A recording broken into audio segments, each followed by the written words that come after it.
Aking sinta, ano bang meron sa'yo? Pag nakikita ka na, bumabagal ang mundo. Pag ngumingiti ka, para bang iba. Pag tumitingin sa'kin, mapupuhay mong mga mata. Wala akong takot. Ang problema niya, pre, baka di kasya, pre, ha? Ganda, halika na.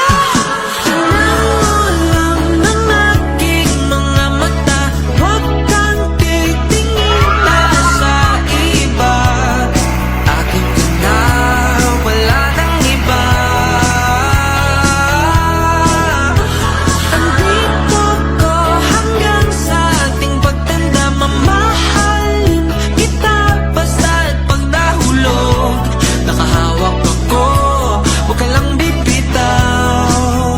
Habang buhay na ako'y iyo. Sobrang excited na kinakabahan kasi lulusong na kami sa buhay may asawa. Siguro yung 10 years na yon hindi pa sapat sa mga pinagdaanan namin, sa mga kakaharapin pa namin, pero sabi nga nila basta't magkasama, kayang-kaya naming malagpasan. Ang mga mata mo'y numiningning. Parang lang ako'y nakatingin sa... Nagkakilala kami ni John Ray, traffic noon, papunta sa amin. Tapos naglakad na ako pauwi kasi nga sobrang traffic noon, hindi gumagalaw yung mga jeep. Noong una kaming nagkita, ang first impression ko sa kanya, nagulat ako kasi napaka-friendly niya. Talagang palakaibigan. Yun yung una kong nagustuhan sa kanya. Kasi yun yung wala sa akin eh. Kung sana naman wag kang umalis. Pwede ba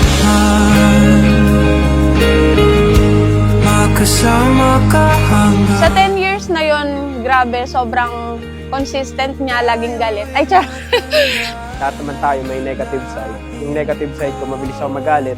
Si Mina naman, parang siya yung nagbababa ng ego para magkaayos kami.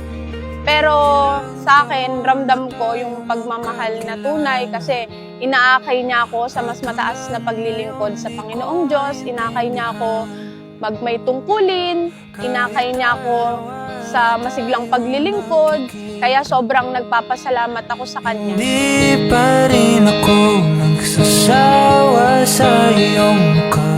Okay tamis ng iyong mga ngiti. Okay tamis. Bully talaga yun eh. Number 1 bully siya. Alam ng mga taong nakapaligid sa amin yung nakakakilala sa amin. Bully? Hindi ako bully. Pero marami nagsasabi, ewan ko lang. Kung nabitiin, kung sana naman wag kang umalis. Pwede ba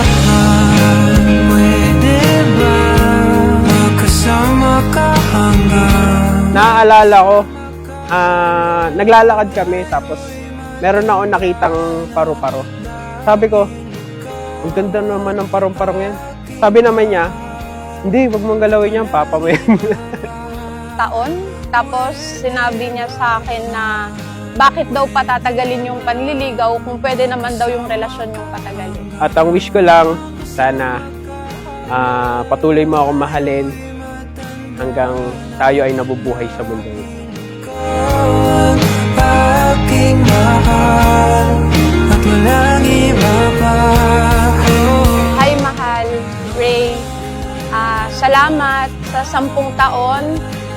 Patuloy kang nagpapakita ng pagmamahal sa akin. Sobrang ramdam ko yon sa araw-araw na ginawa ng Diyos. Hindi ko naramdaman na nag-iisa ako kasi nandyan ka.